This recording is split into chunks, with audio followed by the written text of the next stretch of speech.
Une compagnie ukrainienne de danse classique a donné 3 représentations à Taipei à la fin du mois d'avril. Il s'agit d'un spectacle inspiré de la situation de guerre vécue par leur pays.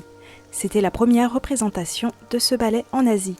Les danseurs professionnels viennent de diverses compagnies de danse de plusieurs endroits en Ukraine et ont été dispersés par la guerre.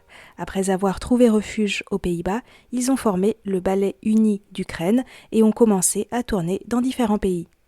Le danseur Oleksiy Piaskov a déclaré que les danseurs veulent montrer que l'Ukraine continue à avoir besoin d'aide et qu'ils espèrent que le public continuera à soutenir l'Ukraine. Il ne faut pas s'habituer à cette situation. Les danseurs ont également exprimé leur reconnaissance d'avoir pu résider aux Pays-Bas pendant la guerre et de continuer à danser. Toutefois, ils ont hâte de retourner dans leur pays pour danser à nouveau un jour.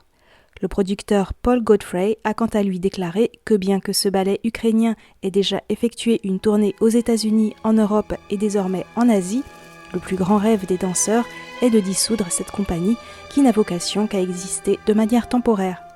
Les danseurs espèrent pouvoir retourner en Ukraine dès que possible.